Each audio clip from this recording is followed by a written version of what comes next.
Choosing Chaos, Solo Motherhood by Choice, the podcast for women who are done waiting for the one and ready to become the parent on their own damn terms.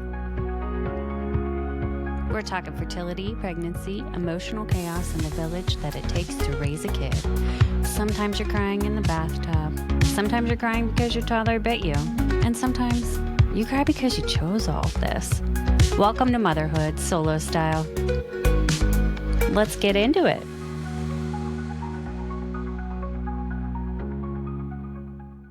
Welcome back to Choosing Chaos, Solo Motherhood by Choice. I'm your host, Laura. We talk a lot about our village, what that means, what it looks like, and how we can lean into it to manage stress, anxiety, and countless challenges that come with parenting. The truth is, villages do not look the same. For some, it's family members or lifelong friends. For others, it's neighbors, chosen family, or trusted professionals who step in to provide the guidance and care we need most. Today, I am so excited to welcome Amanda. She is the founder of Moonlight Nurturer here in Pittsburgh. Amanda is a newborn care specialist, and she holds a very special place in my heart because she supported my family through our newborn phase.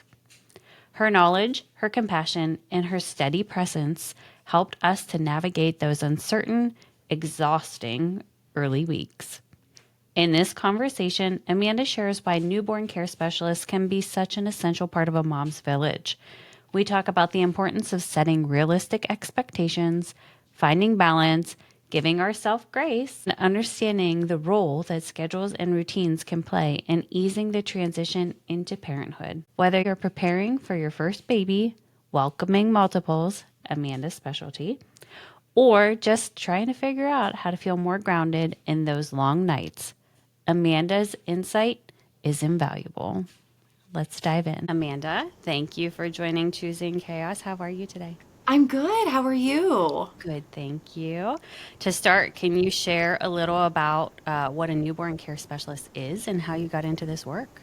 Yeah, so a newborn care specialist, they used to be called night nurses, and that's a term that a lot of people still use. But because we don't carry an RN, we don't use the term nurse anymore. As a newborn care specialist, we are highly educated and qualified to come in and help families take care of their newborns. And it's everything from a typical night would look like coming in and taking care of anything baby related bottles, laundry, taking care of baby, helping educate parents, really making it so that parents feel confident in taking care of their newborn.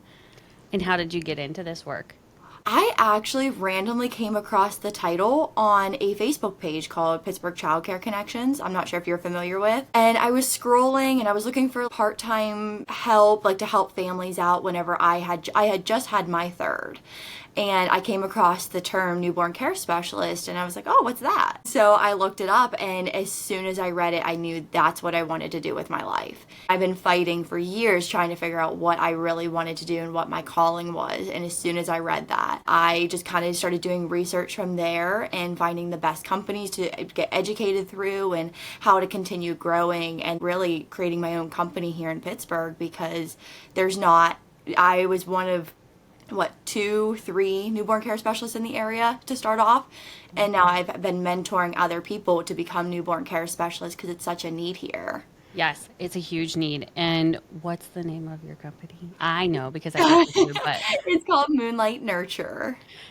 the people that you have that you're helping to educate and become licensed in this, are they working with you under Moonlight Nurturer? Some of them are, so it's all contractors, so they are more than welcome to get positions on their own. But I also have families who reach out to me who want my help as well. Well, I can't unfortunately be in everybody's home all the time, but I can always be there to be texting and emailing and phone calls, where then I have other people who are able to go into their homes. As of right now, I have 3 other wonderful individuals helping me out with that. And then I've had like 2 or 3 other ones who've actually applied who are interested in learning on how to become a newborn care specialist. So you're really growing this since last year. Oh yeah, it's definitely. I know whenever I started with you, I think that I only had like one or two other people with me, Hmm. and now I'm already at like three or four. And there's some weeks that I have inquiries that are it's like one or two. Other times I get six within 24 hours. Oh, wow. So yeah, so unfortunately I can't take everybody, but I would like to be able to reach as many families as possible who truly like they need that care. Yeah. Because as a mom myself, I know the struggle of going through that newborn phase and then also having a toddler or having that village that you might have a village, but it might not show up in the way that you are expecting it to. Right. And you mentioned about not being everywhere at once, but I have seen you and Yeah, heard you be basically everywhere at once. I try. I think that's maybe changed since you had your youngest. So it's actually probably been a little harder because my husband was a stay-at-home dad last year. And so he was able to take care of the kids, and then I was able to work, and I worked day and night. You did. You never And slept. yeah, no, I never slept. And I was pregnant at the end of Yes. the year. So, and then I worked up until I was, what, 3 days before I delivered?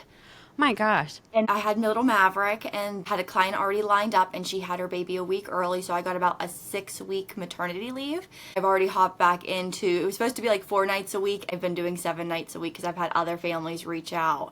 Oh my So I've goodness. been NCS during the night, mom during the day. My husband's been working because he picked up a part-time job to help us get through maternity leave. I started off as full-time, and now we've been working down to get him back down to part-time because it just, I need my village here too as well. And your sleep. Yes, my sleep. What's one of the biggest misconceptions that people have about a newborn care specialist?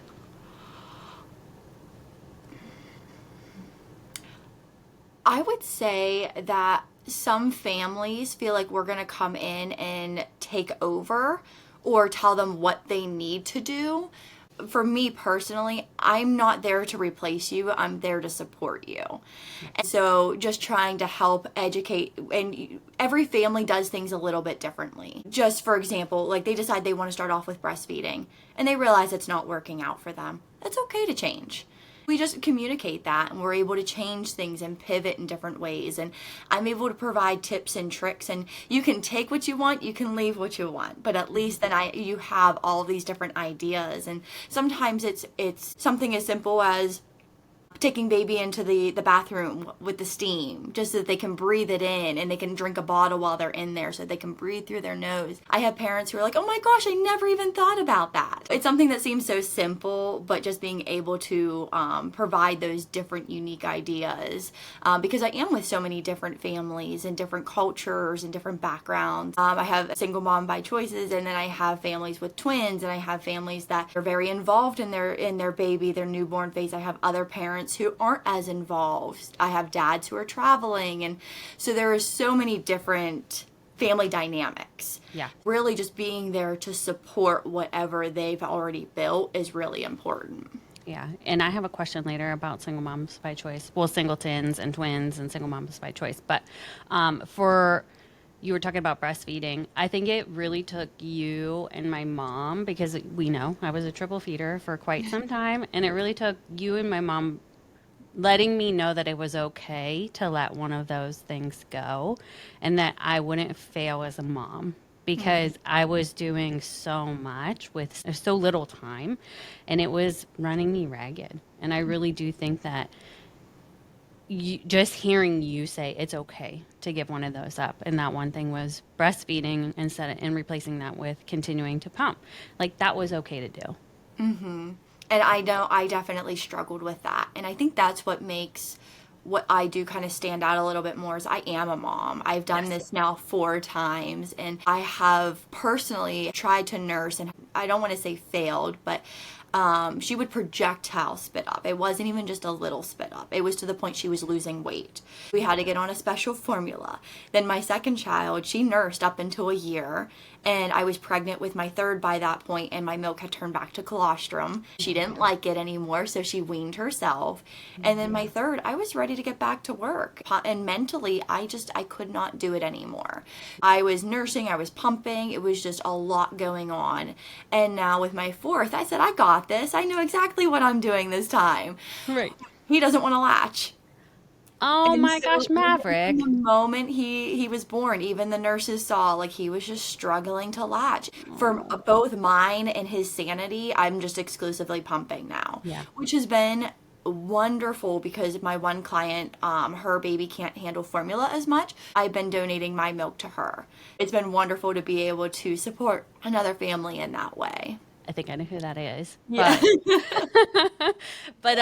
Yeah, I mean, it just takes really reassuring yourself that it's okay. As long as baby is Mhm. eating and baby is growing and they're healthy, that's all that matters, no And matter what that sometimes looks you like. just need somebody to tell you that.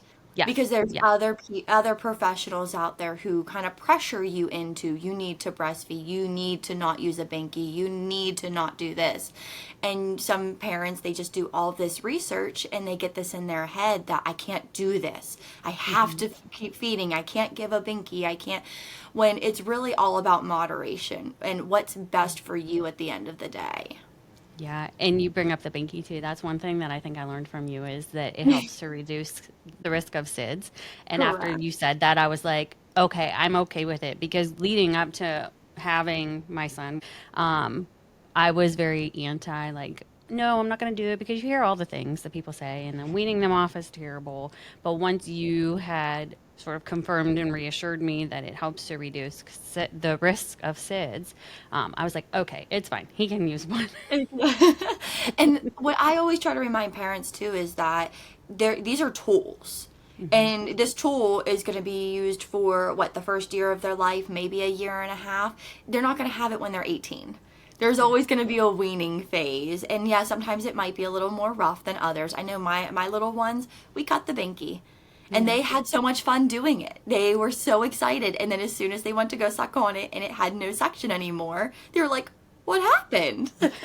But then all of a sudden it took maybe a day and they would hold it and then it got to the point where then it kind of magically just disappeared. And there's so many different ways of people handling the binky situation, but everything in life is a tool. Using the tools at the appropriate time, it's okay to do that. Yeah. That's why they're here.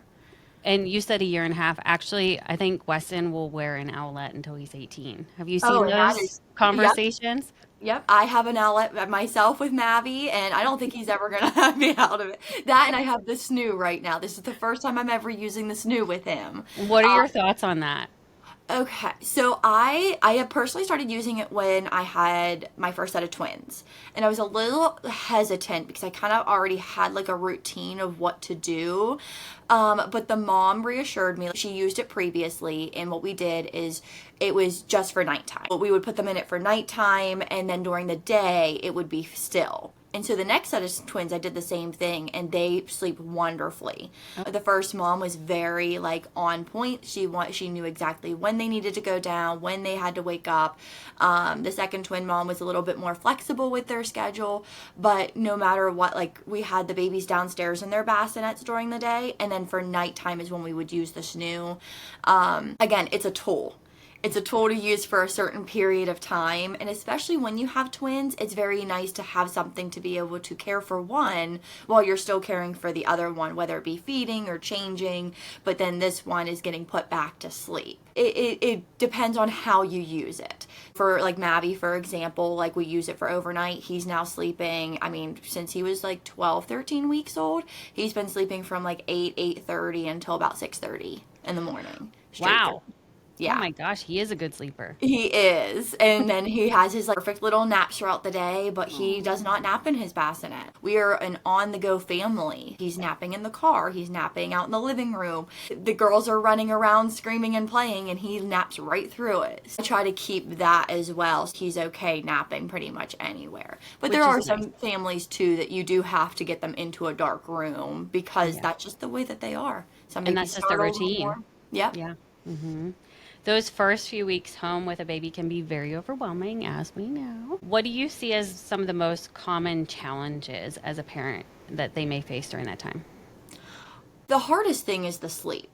A lot of parents, I think they work themselves up for the lack of sleep. Yeah. And until you start to get into those patterns and those routines, when you go online, you're going to see routines, a million different types of routines, and you don't know which one's going to work best for your family. I think that they start to get into this, I need to feed my baby at 3 o'clock, 6 o'clock, 9 o'clock, right on the dot.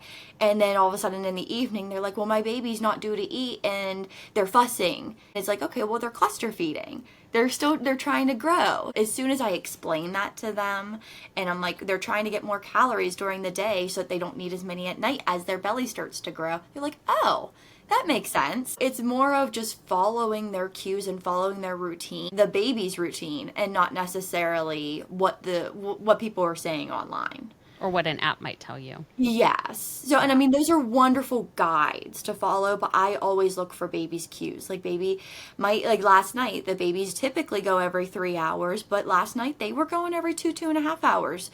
When they weren't finishing a full bottle, I'm not going to force it on them because they are still so tiny, and they spit up a lot.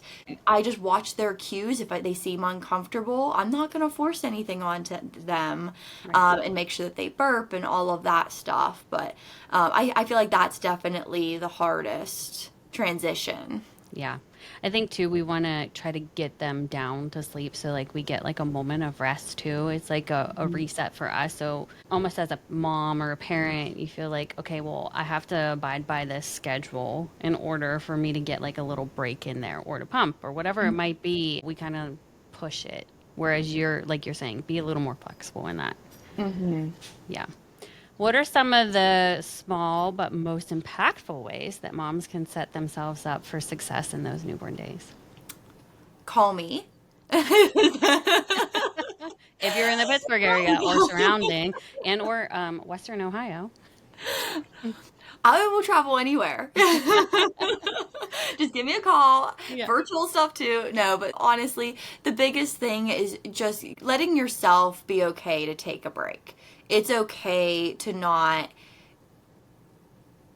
again, for example, like with Mavi, if I don't get to pump before he's due, there's a bottle in the fridge. And it's okay. My husband can feed him. My 6-year-old can feed him at this point. Like, if I can take that off my plate for that moment, it's okay to do that. It's okay to let baby cry for a little bit if you need to hop in the shower.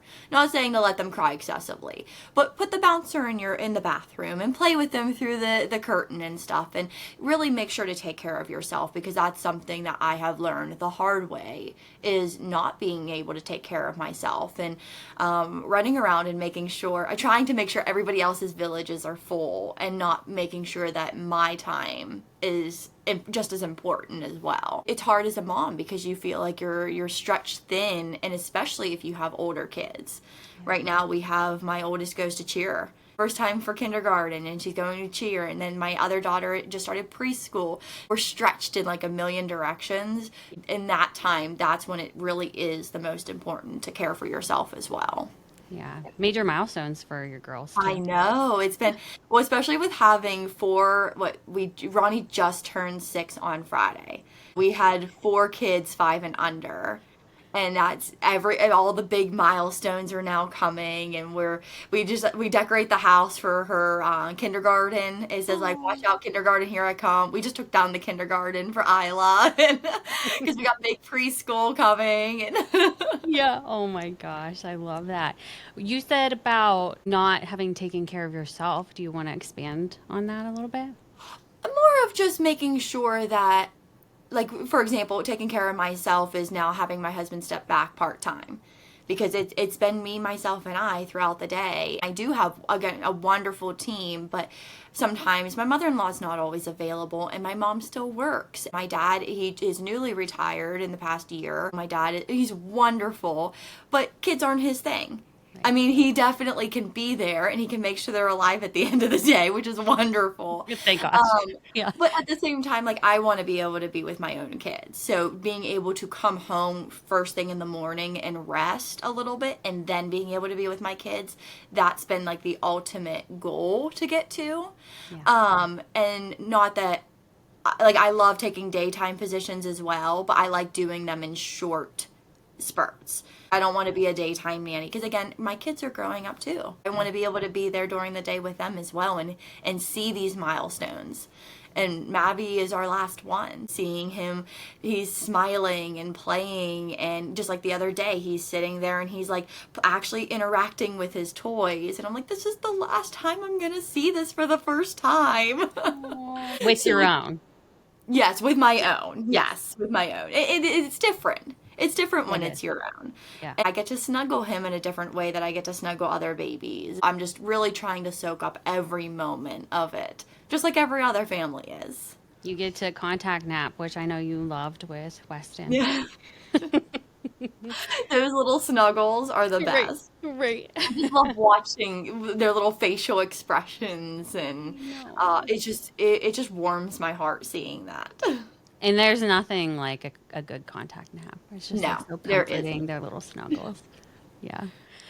Feeding, you had talked a little bit about this earlier, but whether breastfeeding, formula, or combination can sometimes feel stressful for a mom. How do you support them finding what works best for their routine? Yeah, so a lot of the times it depends on the family, of course. Most families that I've worked with, they start off with breastfeeding, and it just depends on how much baby's getting. Is baby still cranky at the 1 hour mark? I have families who do start trying to pump right away. I give them NCS opinion me and then mom opinion me. I always give what does the standard say that you should do versus what I have done and has worked for me. For example, with breastfeeding, I know that they typically tell you not to start pumping until usually around the 4 to 6 week mark. Hmm. For me, I start pumping right away. And that helps me build my supply because at the end of the day, having that little bit of a supply took stress off of me, Yes. especially whenever I'm working a lot and I'm running around. And there's times that I've had to push back my pumping session to a 5 hour mark versus the 3 hour mark. Just knowing that I have a little bit of that made me feel better. Yeah. And again, it increased my milk supply. So like right now, luckily I've been able to help feed another baby. Yeah. And to me, that is wonderful. Like I love doing that. It makes me feel like I'm not just feeding the freezer. I get to share the love in a way. Yeah, exactly. Yeah, I feel like it definitely following baby's cues, seeing if baby is tolerating everything well, because we all know that dairy seems to be a bit of an issue with a lot of babies. And then again, if that is the issue, then we can play around with different ideas for formulas. And we always include the pediatrician. As a newborn care specialist, we are not a nurse or a doctor by any means, so we can't diagnose or anything. There's a lot of times I'll say like, well, this seems pretty typical, or you know what, this seems outside the norm of what I have seen. At least just reach out to the pediatrician. It never hurts. But going to the feeding, we try to help mom or whoever is feeding just get into that pattern and routine. Because once you're in that pattern and routine, it makes it so much easier. Yes. But those first couple weeks, they're just eating such a little bit. So once they start eating more, it makes it more consistent. Yeah, You don't have as exactly. much cluster feeding. Do you recommend setting those routines right away when they come home or at least building on them? I definitely start with some sort of pattern and then kind of let it grow naturally from there. Personally, like when we brought Mavi home, I tried to stick to like the every 3 hours during the day to feed, but knowing he was a newborn, he was going to eat a little bit sooner sometimes. As soon as he started getting a little fussy, and like you can start telling your kids fussiness versus if they're tired, hungry. I know you probably know this with Weston. It's a different cry. Yeah. You can hear it from like across the grocery store. Yeah. And if you're nursing or pumping, you could feel it. Yes, yes. And so that's why like we'll start to get into those patterns. But if they're hungry or sooner than the 3 hour mark, then go ahead and feed them. Yeah. But I usually during the day personally try not to go longer than the 3 hours because we want them to eat more during the day and then that will help. They don't need as much at night. So then they start sleeping longer at night. Which is such a blessing when that starts to happen. Oh, yes. And then you wake up in the middle of the night and you're like, are you alive? Like, hello. Yeah. Are you breathing? Let me check your outlet just to see. You work so closely with families at such a vulnerable time. How do you see your role in supporting not just baby, but also parents' emotional well-being? Oh, this is one of my favorite parts isn't just taking care of baby. It's really going in and getting to just talk to parents. I always say during my initial calls with them, I'm not coming in just to help support. I want to be a part of the family. That's what a lot of the people that I've been working with, I become a part of the family. I'm still, it's a year later, and look, we're still connected. And I have another mom who we're about to go out to lunch next Friday. Her babies are over a year old now. And we do play dates, and we still, I want to be that village, not just as a newborn, but throughout everything. Yeah. And I always make sure when I'm going into homes that I'm asking mom, how is she doing? Yeah. Because at the end of the day, mom needs to be taken care of as well as baby, but mentally, moms are more vulnerable. I know as a mom myself, I hold things in. Yeah. Same. People will say, "How are you doing?" I'm like, "Oh, I'm good. Everything's wonderful." And meanwhile, Smile on at the home, face. everything is chaos and Yep. insane. I feel like that too. Like social media is a huge part of that, where we just see the good sides of everybody. We don't actually dig deep and get to know, like, really, how is somebody doing? I know I was just at a wedding this past weekend. One of our cousins just recently had a baby, and I looked at her. I'm like, "How's your mental health?"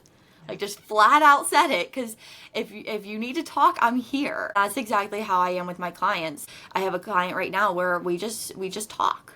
Yeah. And sometimes just talking and getting things off your chest, whatever it is, I mean, it could be the most randomest thing. Just being able to interact with another adult versus having a baby cry at you all day, that helps. It makes such a difference for Yeah. sure.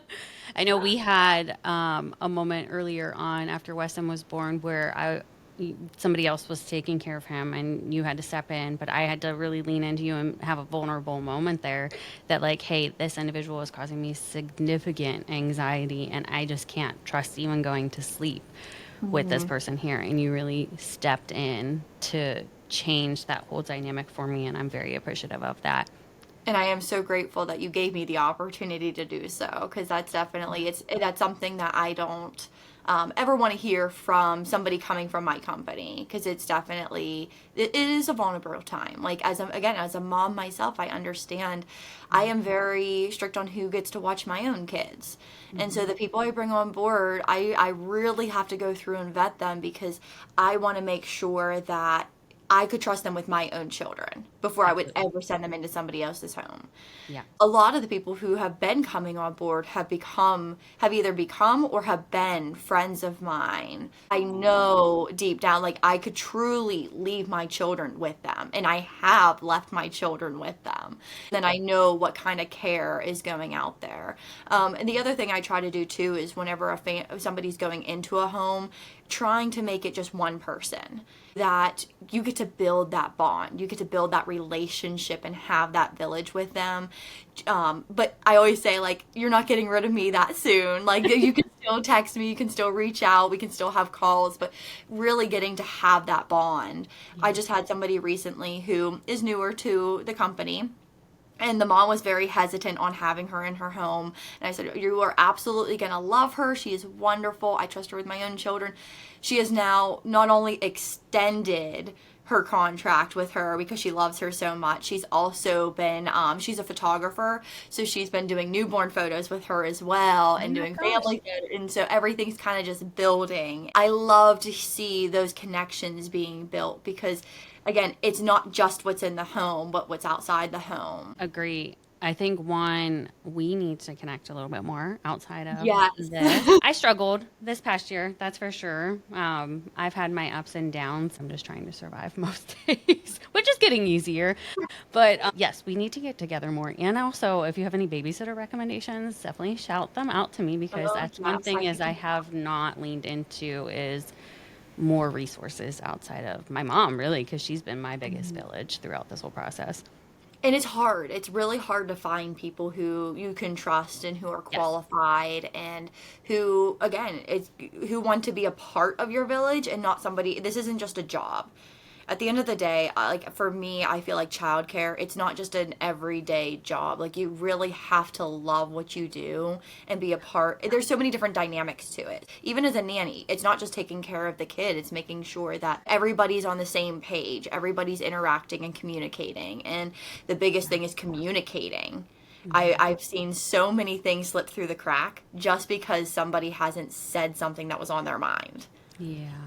Which So that's hard, right? Yeah, it definitely is a sticky, like it's a sticky situation. It's also hard as like trying to find that person who's going to come to you with those concerns, or like, hey, like I saw Weston's trying to do this. Let's try to encourage it by doing XYZ. And there's a lot of people out there who just come and they just want to sit on their phones, or just trying to just make a paycheck at the end of the day. And for me, it's more about how can we help the family grow? How can we make sure the baby's growing? And but yeah, we will definitely get you a good sitter so you can finally get a little bit of a break.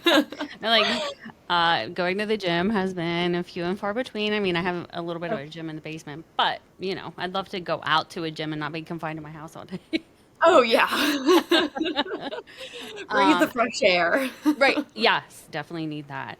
Have you seen any creative or effective ways that moms, single moms, have built their village for the support that we're talking about? I guess two of the single moms that I've worked with by choice have built their village by having an au pair in their home.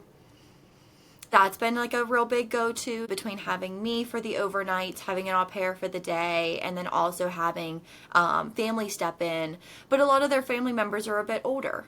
Yeah. And so they want them to be able to be grandparents and not necessarily the babysitter who's coming over all the time. That they get to just have fun and do what they want and not be the ones setting the strict routines and all of that. It's also nicer to have somebody who is educated to be like, hey, I see that he's sliding behind a little bit here. Or here, let's work on these exercises. Or let's work on if you get these kinds of cards or these types of toys for us to interact with. Grandparents, they are wonderful, but they're not always going to know all the best tools that are available right now. Yeah.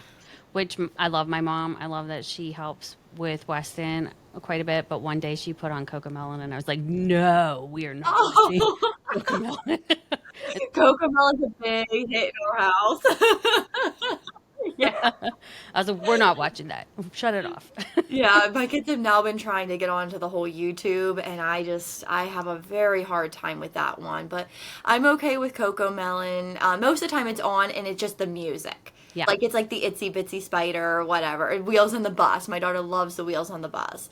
But then it's anything that has a music to it that they really like. I'm like, okay, if this is what I have to listen to, and you're learning something, like, okay. Right. I think it's the visual part of it that maybe I've seen studies on where it's meant to get kids to be hyper fixated on it. And so it overstimulates them. It definitely can be overstimulating. It also depends on the age. Like, is it my kids? We turn TV on, and it might be on our house in our house all day. It's really for background noise than anything, because I'm home by myself. Yeah. So they're not even paying attention to it. They're running around. They're doing whatever. Every once in a while, they'll stop and they'll sing whatever's on TV, or they'll watch for a little bit, and they're back running around playing again or fighting. You know, that's Siblings. 90% of the time. I said I'm not a mom. I'm a ref. Add that to your resume as well. Yeah, honestly. What are your go-to newborn care tips that most parents don't know but wish they did? I feel like the biggest one is, if you're talking like about routine, my biggest one is that just keep continuing that feeding every 3 hours throughout the day. And the biggest thing is to ensure that they're still napping during the day. I have a lot of families who think if baby sleeps less during the day, they're going to sleep more at night. And that could be farther from the truth. You have to make sure that they're still sleeping adequately during the day and making sure they're still getting into that good sleep. Because if not, they're just going to become overly tired and overly stimulated. And then it's hard for them to fall asleep. Mm-hmm. The biggest example I've talked about with a lot of my clients is my own daughter. She was having night terrors, and we could not figure out the big problem behind it. And she was getting up at 5 a.m. and then not going to bed till 7, 8 o'clock at night, and she would refuse to nap. She was so overly stimulated at that point. And again, she was waking so much during the night on top of it. I mean, it was like 4, 5, 6 times a night screaming. We finally got to the point that one of these sleep consultants is like, put her to bed at 5 o'clock. Start as early as 4:30. Yeah. And we started doing that. We had a really strict 4:30, and then we moved it back to 5 o'clock, and then 5:30, and slowly you could see just the day and night difference with her. She was sleeping through the night better. She was sleeping Really? longer into the morning. She was getting up more around 6:30, 7 o'clock, which she even right now is still an early riser. But as long as she gets that good rest overnight, Hmm. it makes a huge day and night difference, and it goes straight to what newborns like you can see that same resemblance in them. Yeah. That's good to know. Also, I might lean into you for a little bit more about that because Weston, I think he hits a point after daycare, and that makes it hard too, right, to do anything after daycare Oh, for because he's sure. just overly tired, even though he gets a nap there. But I think he hits a wall by like 6:30, and then he's up by like 5:30. It used to be 4. Oh my gosh. And then it's like slowly gotten better. But maybe I need to lean into that too. Something about like putting him to bed earlier to see if maybe that adjusts his wake Yeah, up in the morning. it definitely could. Or sometimes I have some parents, again, it depends on their routine. If they're waking up too early, sometimes if it's just because they are hungry, right before you go to bed, kind of doing like a dream feed, like a little bit of a top off, depending on if he's still taking a bottle or not. Some babies that no, No. I was gonna say sometimes at a year they still are. Depends on what your preferences are. Yeah, text me and it's something we can talk about and see what we Okay. can help him Yeah. extend a little bit more I because mama know. needs her sleep. All right. Yeah, that's been a struggle since the time change in the spring. And then he started, knock on wood, because you put that out in the air and then everything changes once you say, yeah, he's sleeping better. I mean, he's sick right now, but he did get to a point a few weeks ago where he was sleeping through the night. And I was like, oh my gosh, this is amazing. But it was like 5 months of him not, where he would wake up multiple times a night. And it's like, what the hell is happening here? Oh, poor babe. Oh, Yeah. And he's mom. not sleeping. I'm not sleeping. I'm Mhm. miserable. I'm having breakdowns. And it's hard too, like coming from the outside. I always have families fill out logs. Some of them are Yeah. like, why do I need to fill out daytime stuff if you're only working with me overnight? It's because daytime directly affects the nighttime. I Hmm. need to know what's going on during the day. Are they truly eating every 3 hours? Are they sleeping enough? Have they had a bowel movement recently? I mean, that can even cause issues down the road. Those are things I love to at least have an idea as to what's going on there to be able to then provide like tips and tricks to help during the day, which will then help lead into overnight. Well, not only that, but like, are they wetting diapers? Because that, if they're not wetting diapers often, as you know, it can be an issue, right? Yes, So you need to know that information, especially since you're managing the overnight schedules. that's right. Yeah. You've worked with both singletons and twins in the Pittsburgh area and beyond. Also, remember that Amanda's available to go anywhere. What advice would you give to a single mom by choice who's preparing for motherhood? My biggest advice would be I feel like everyone says this, but lean into the help. Lean into the help. I mean, even with having a spouse with me, I need even more help than just that. And getting those breaks, I mean, even me getting having friend time, just going out with a friend, like being able to have an adult conversation, make that a priority. That is a huge thing. The other thing is always have a stock of diapers and wipes on hand because it's always at the worst times you run out. Always. Or daycare's like, we need more. And you're like, crap, I No, have I to gotta run to place the an order. store. Yeah. Yeah, but other than that, like it's really just enjoy that time and you're gonna blink and it goes by so fast. And everyone talks about that. My daughter just turned 6. It hit me. I remember like them calling me saying, "Are you ready to come in? Like we can induce you tonight versus tomorrow." And I'm like, "Yes, let's do it." And I just kept replaying that whole night through my head. How was that 6 years ago? Right. And I've had Goes three by other so ones fast. since. Yeah. It's a blink of an eye, like you said. Yeah. It's here and gone. The years go by so fast once you have a kid. Oh, yes. Yes, Hmm. because for me, it's always like, oh, once we get to that, Yeah. things will slow down. And it Yeah. was like, once Ronnie reaches kindergarten, or once Isla's in school a little bit more, or once Mavi starts to sit up, and it's like you're almost wishing time away. Yeah. And it's so hard because then once you get there, you're like, okay, time has flown by. But like now, once he gets to this stage, it'll be easier. Yeah. And it's like you don't realize you're doing it in the moment until it's gone. Yeah. Live in the moment. I think is the Yes. biggest takeaway from that. When it comes to seeking out a newborn care specialist, if people are not within the area, say California, what words of encouragement would you share with them? Are we talking about different help that they can reach out to, If they're, or? yeah, if they're seeking a newborn care specialist or a Yeah. postpartum doula, so what kind of recommendation or encouragement can you provide them? Yeah, so out of California and Arizona are typically like more of where you'll see a lot of newborn care specialists. If there's anybody who's out in California, especially, or any other state, Newborn Care Solutions, which is the company I did my certificate through, and I'm in the Elite Master program. Tanya has a wonderful program, but they also have an agency as well, and they place all Nice. over the country.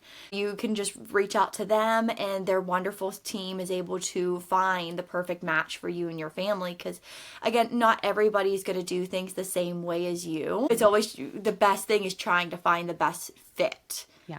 So, I mean, there's some people who have worked with a lot of twins, or maybe you're having higher order multiples, and so there's other people who have had experience with that. So they're able to go through their list of candidates, and I will say it's a very intense process to get into their company. You will get a great fit no matter what with them.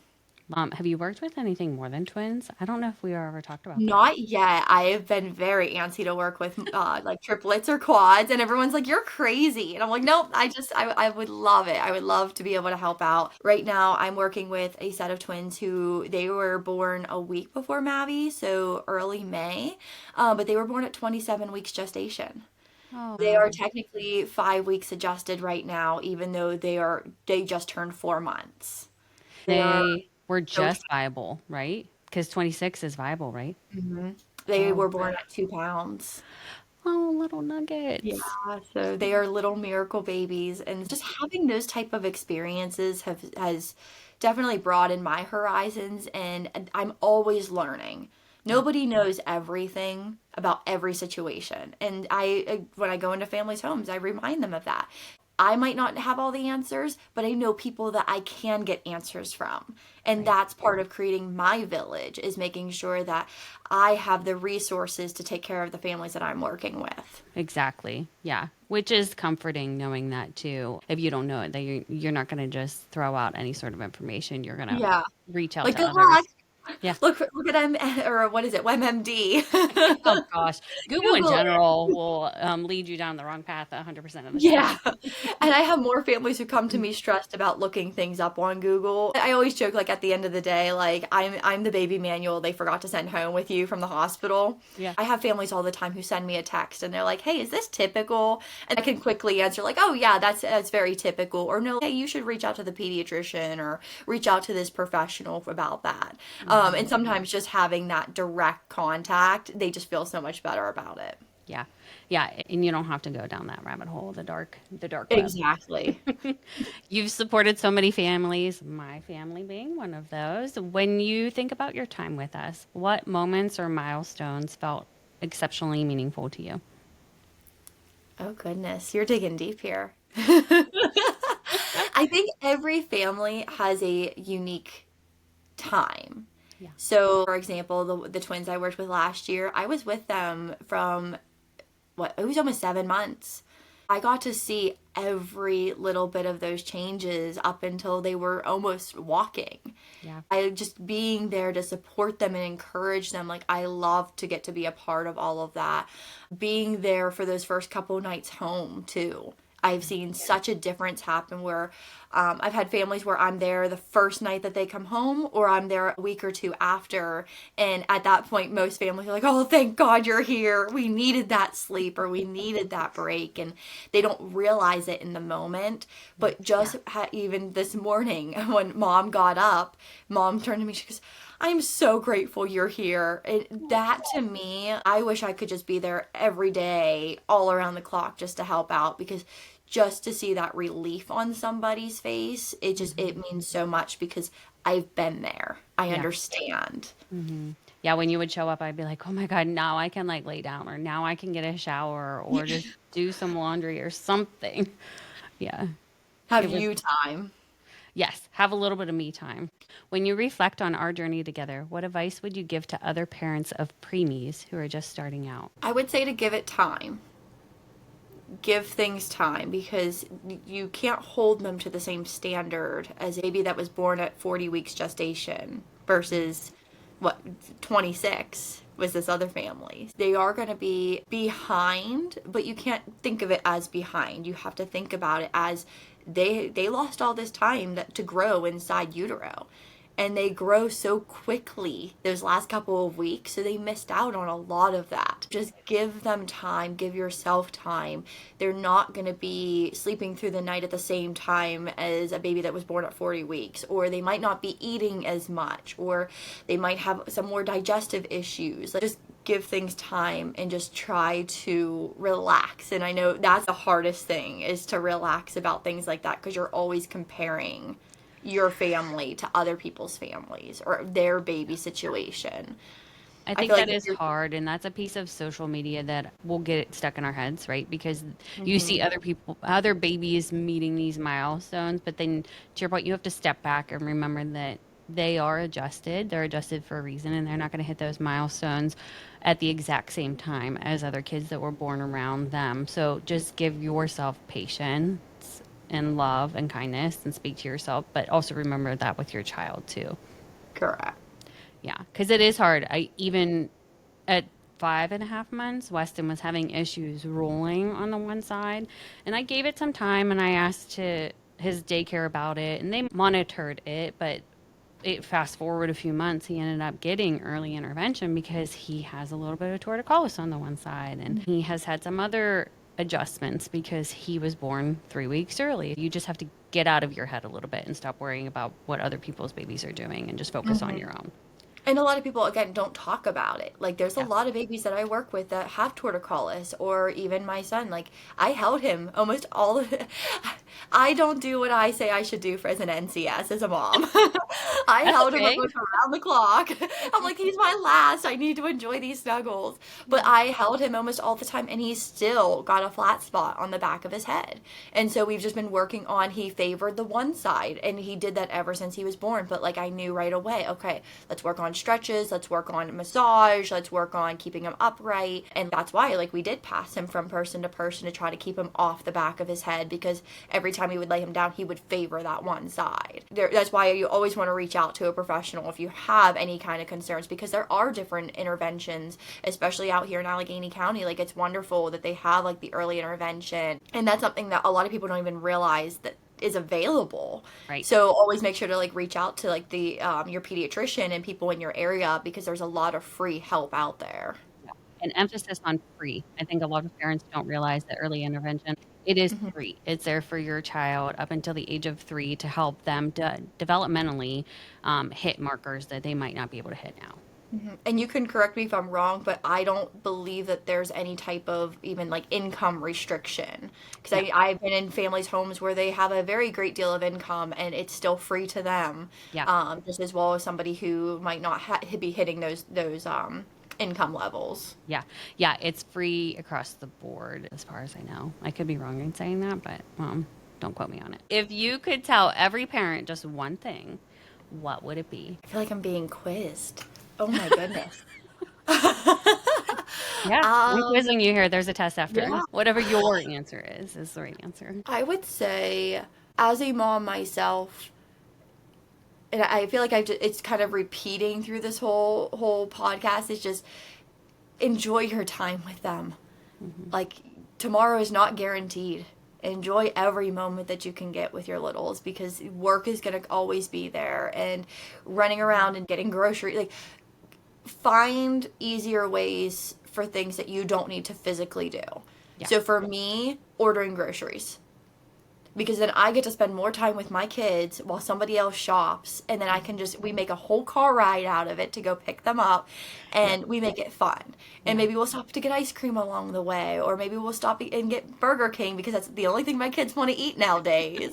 um, That's okay. but like, I have had a very hard time delegating stuff. I believe delegating and finding people who are able to handle the situations that you on how you want them taken care of. Whether maybe you do need to hire somebody to come meal prep for you, or you like meal prepping, so maybe you have somebody come over and watch your kids part like for a couple hours, or maybe it's like you do need to focus on going to the gym for a couple hours, so you have somebody with the kids, or you bring somebody along with you to go on hikes. Yeah.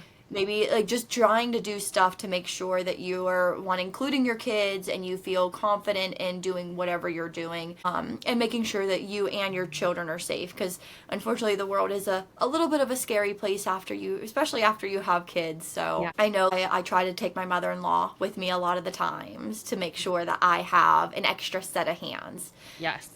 Yeah. That actually leads me to another question about how do you approach raising kids in a world full of conflict and extreme opinions and uncertainty? Oh, it's scary. I have had this conversation with my mom so many times and my mother-in-law, and it's hard. It's hard to know what's right and what's wrong. How much should my kids know versus how much should I hide from them? And in our household, we don't hide a lot from our kids. We are very open and honest. And I mean, even with everything going on in the world today, my 6-year-old knows what's going on. They have access to social media. They hear stuff through the radio, and they hear what other parents are talking about. And my 6-year-old is very curious, and she will come up to me and ask me directly, "Mommy, what's this about?" And like a good example, she came up to me right after having Maverick, and my sister had a baby a month before, and she goes, Yeah. "Mommy, why do you not have a scar like Aunt Lainey?" And I'm like, well, my doctors are just really good. And like the answers for her sometimes aren't enough. She's like, well, what do you mean? Like, tell me more. And so Mhm. she digs into whatever it is and wants to know more. So I think really meeting your child at not just an appropriate age level of whatever conversation you're going to have, but wait for them to ask the questions. If they're asking the questions, they're obviously curious and they're old enough to really know what's going on, but maybe you tone it down as to like the very basics of what they really need to know. Yeah. So as I said, like my doctors were just really good. And she's like, oh, okay. Like Aunt Lainey might need to get some new doctors then. Hopefully she doesn't say that to your sister. Yeah, my sister thinks it's hilarious because she has 2 little girls herself, and so now she's trying to navigate the waters that I've had to navigate through. That's hilarious. Oh my gosh. Where can listeners find you, Amanda, if they want to Oh, connect or learn more about your services? yeah, so I have a Facebook page and an Instagram, and both of those are Moonlight Nurturer. I also have a website, moonlightnurturer.com. I have everything listed on there, and there's a contact us page. If they fill that out, then I can see what kind of help that they're looking for and be able to personalize their care. Definitely reach out to Amanda. She's amazing. I know firsthand. But thank you so much, Amanda. This was amazing. Thank you so much for having me. I truly Yeah, appreciate the of time. course. Amanda, thank you so much for joining us today and for sharing your wisdom and heart. Conversations like this remind us that we don't have to do it all alone. And leaning on that support, whether it's a friend, family member, or a professional like you, it can make those early days of parenting feel all the more manageable. And to our listeners, thank you for being here with us. Parenting will never be perfect. It's messy, it's very unpredictable, and sometimes it's extremely overwhelming. But that also is the beauty of it. Choosing a little chaos can mean choosing growth, joy, and the village that makes it all possible. If you'd like to keep the conversation going, join us on Instagram, TikTok, and Patreon, where we share more stories, resources, and community. And be sure to tune in next week for another listener story that just might inspire your own. Until then, here's to choosing a little chaos together.